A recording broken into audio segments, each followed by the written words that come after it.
L'Europa orientale subisce ancora l'inquinamento provocato dal carbone e a Bruxelles si discute un accordo verde per il futuro.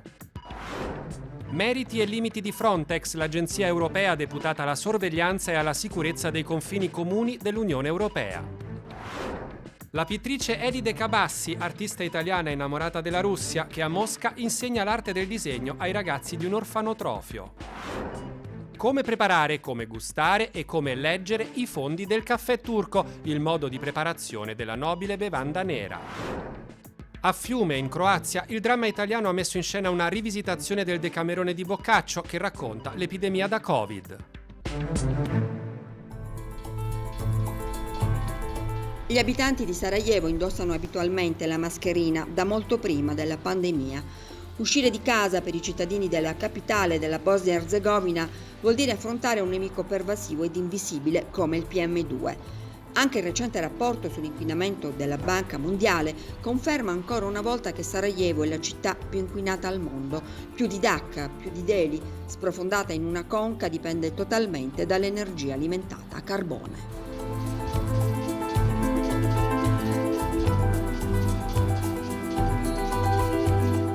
Esattamente come succede anche nell'area centro-orientale dell'Europa, tra Polonia, Repubblica Ceca, Romania e Bulgaria, sono attive 98 centrali a carbone lignite che sommano una potenza di 50 megawatt, ma ce ne sono 287 tra Europa, area balcanica e Turchia. Nei soli paesi dell'Unione si calcola che le centrali siano responsabili del 15% della produzione di gas serra e per oltre il 35% di CO2. Sulle sfide legate al clima e all'ambiente, l'Europa punta tutto sul Green Deal, una tabella di marcia stringente per gli attuali membri e per i prossimi paesi che ne faranno parte. Il Green Deal europeo è l'agenda per la decarbonizzazione dell'economia europea che fissa l'obiettivo al 2050 di azzeramento delle emissioni e come obiettivo intermedio al 2030 la riduzione di almeno il 55% rispetto ai livelli del 1990. I negoziati sono in corso tra Parlamento e Consiglio, con il Parlamento che chiede il 60%. Se India e Cina hanno deciso di continuare a puntare e addirittura rilanciare l'energia a carbone, l'Europa si pone traguardi ambiziosi attraverso una transizione che dovrebbe portare l'Unione a contemplare energie totalmente rinnovabili. Ma ad oggi solo meno di un terzo degli Stati membri si sono impegnati nel coal phase out, nell'eliminazione cioè dei combustibili fossili attraverso i piani energetici nazionali. E c'è chi frena, in prima linea la Polonia con il gruppo di Visegrad, Cechia, Ungheria e Slovacchia, poi sola a rifiutare di condividere gli obiettivi verso la neutralità climatica. La Polonia nelle scorse settimane ha assunto una posizione di veto all'ambizione climatica europea, ma trovandosi isolata anche all'interno dello stesso gruppo di Visegrad, ha ceduto avendo in cambio risorse per accelerare la propria transizione anche investendo nel gas. Ma il gas è un'altra energia messa al bando dal Green Deal, ugualmente responsabile delle emissioni di anidride carbonica e dell'effetto serra, tanto che nei negoziati tra Consiglio e Parlamento europeo è quest'ultimo a mantenere la posizione più rigida nei confronti del gas fossile. I passi successivi saranno quelli nelle prossime settimane di un accordo col Parlamento europeo che chiede addirittura un'ambizione maggiore, ossia del 60% di riduzione delle emissioni e di ridurre la dipendenza dal gas. In questo caso però il veto polacco è un'arma spuntata in quanto si potrà approvare l'accordo a maggioranza qualificata.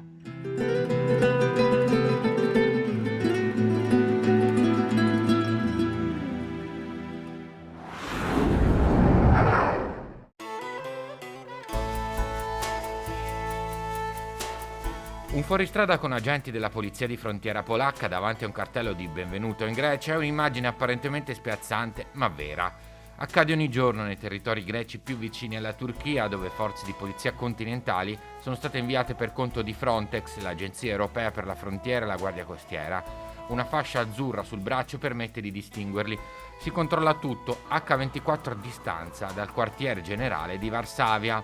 L'obiettivo di Frontex è proteggere i confini dell'Unione Europea da reati tipici delle frontiere come contrabbando, traffico di esseri umani e di droghe. Frontex è in espansione, presto avrà personale proprio, racconta con orgoglio il direttore Fabrice Leggeri. We should have up to 10,000 border guard. Dovremmo avere 10.000 agenti entro il 2027, ma cominceremo il dispiegamento già nel gennaio del 2021. Le prime 260 reclute da settembre sono in 2 centri di addestramento in Polonia.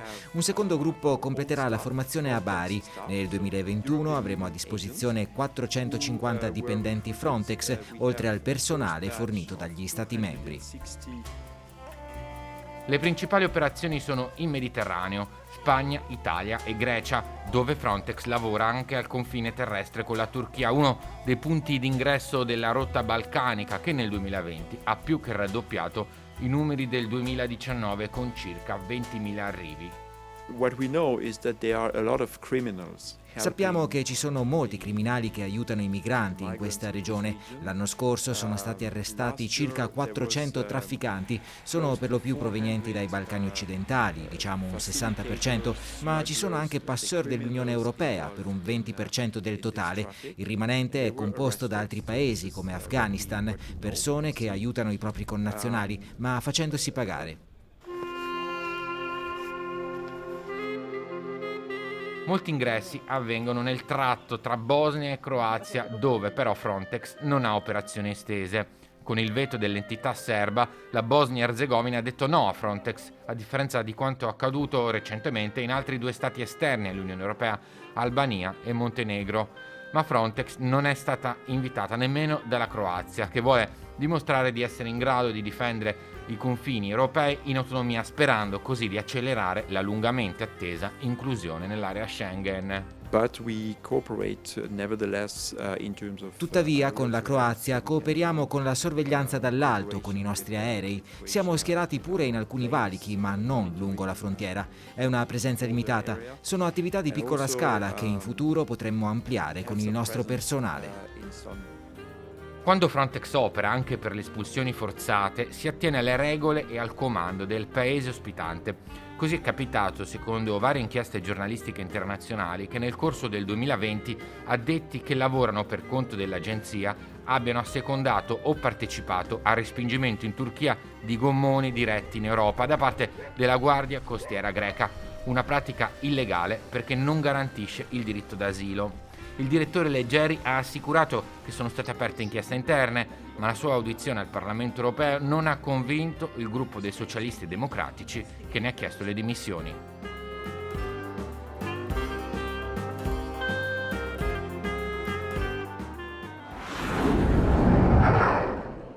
La bellezza salverà il mondo, scriveva Dostoevskij nell'Idiota, romanzo completato a Firenze, culla della grande arte italiana. Lì dove in accademia si è sviluppato il talento di Elide Cabassi. Nata vicino a Brescia e cresciuta nel Monferrato, ultima di 10 fratelli, padre minatore e madre sarta, Elide vive da più di 28 anni in Russia, un paese di cui si è innamorata. Io amo molto nella persona russa l'umiltà. Cioè il popolo russo è un popolo umile. E questo mi ha molto aiutato, ha molto levigato il mio carattere, mi ha molto anche una certa pacatezza.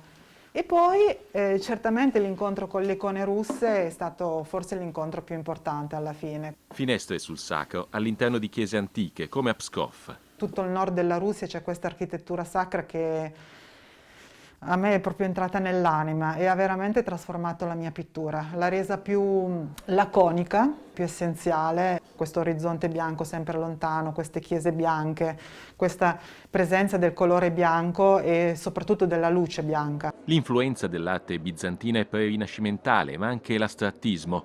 La pittura come un varco, esplorazione del limite, luoghi di confine è il titolo della retrospettiva organizzata a Mosca con il patrocinio dell'ambasciata e la collaborazione dell'Istituto Italiano di Cultura. Sono opere che fanno molto meditare, ci fa vedere cosa sono le cose importanti e quali sono le cose da lasciar perdere. È molto profonda come pittura.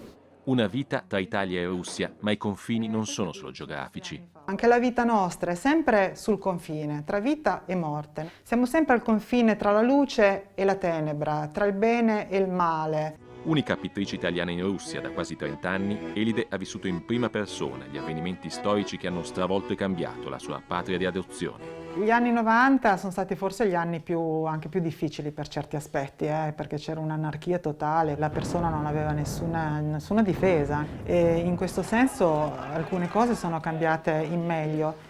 Poi certo c'è questa era putiniana che è stata positiva secondo me all'inizio, ma che ora si è trasformata in un qualcosa di morto. È come se non volesse lasciare emergere in questo popolo le sue forze più belle, anche più di movimento, diciamo, no? più giovani. La bellezza è intesa anche come impegno politico, valore etico oltre che estetico. Per questo Elide ha creato a Mosca un laboratorio artistico all'interno di un orfanotrofio. Ho sempre cercato di trasmettere ai miei alunni, ai ragazzi, ai bambini,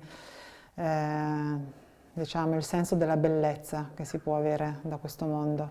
Tutti hanno bisogno della bellezza, qualsiasi persona, però ci sono luoghi, i luoghi della solitudine, della sofferenza, dove la bellezza è veramente necessaria. E per cui questo è stato il motivo, diciamo, fondamentale che mi ha fatto prendere questa decisione.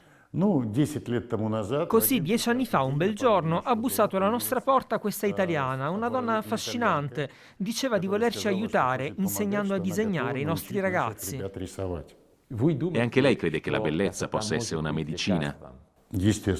Certo, non solo può esserlo, lo è di sicuro.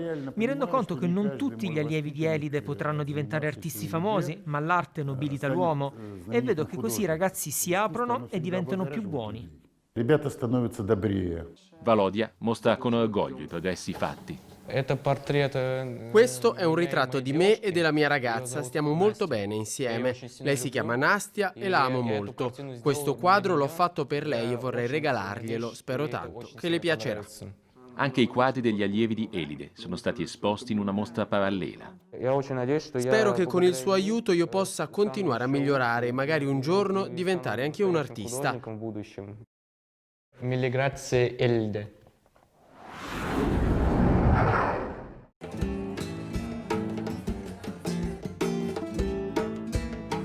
Il caffè turco. Per preparare è necessario avere un brico di rame con il manico lungo, il caffè macinato molto fine, per una persona vanno 2 cucchiaini di caffè, zucchero a scelta e dell'acqua. Mescolare il tutto e mettere a bollire. Ripesca per noi dalla memoria di sé bambino Fatnis Kalamakou, 20 anni, cameriere dello storico caffè San Marco di Trieste. Ha lasciato il Kosovo e le sue tradizioni quando ha intrapreso 4 anni fa la rotta balcanica per arrivare ancora minorenne in Italia. Probabilmente è da allora che non prepara più il caffè alla maniera di casa, ma lo fa volentieri per noi. Questo è il caffè turco, va bollito per 2 volte. Prima di berlo bisogna aspettare un minuto finché la polvere del caffè si deposita sul fondo della tazza. Ma per sapere da dove viene questo caffè, ci sediamo in compagnia di Azra Nuhefendic, giornalista e scrittrice di origine bosniaca, da 25 anni vive e lavora a Trieste. Innanzitutto, perché si chiama caffè turco? I turchi bevono il tè. E invece in Europa come la bevanda, il caffè è stato servito nell'ambasciata turca a Berlino, per questo viene chiamata il caffè turco, però i turchi non bevono tanto caffè, molto di più beviamo noi nei Balcani. E poi abbiamo un'altra curiosità, si dice che dal residuo della miscela si possa interpretare il futuro e Azra sta al gioco e ci mostra come si fa. Si versa il resto e si fa così e poi si legge il destino dal fondo, dalle immagini che eventualmente uno vede. Se uno è studente, di solito il discorso è supero o non supero l'esame. Se uno ha fidanzato, mi ama, non mi ama. A differenza del nostro espresso, veloce, di nome e di fatto, il caffè turco ha bisogno del tempo. Il caffè si beve per rallentare, per star seduti, per frenarsi un attimino durante la giornata. E a noi l'idea piace, così con Azra ci prendiamo del tempo. Dicevamo, scrittrice, giornalista, corrispondente dell'Osservatorio Balcani e Caucaso negli anni '80, ha lavorato per radio e TV a Belgrado, in Italia è arrivata da profuga e con Trieste non è stato amore a prima vista, anche se la città, con la sua architettura austro-ungarica, le ricordava Sarajevo.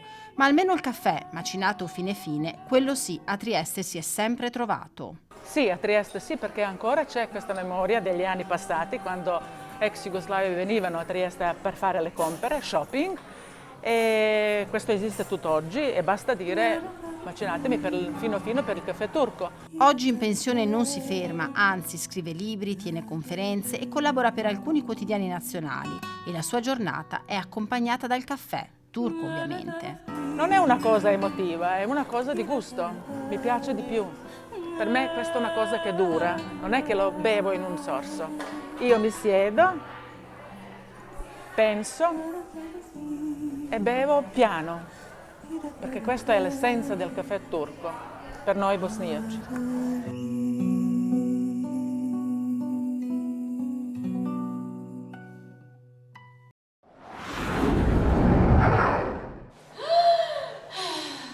Ho bisogno d'aiuto. Mi avevano obbligato a sposarmi con un uomo che nemmeno conosco. Mi sentivo come una barca alla mercede di una tempesta. Tempi di peste, peste anche a teatro.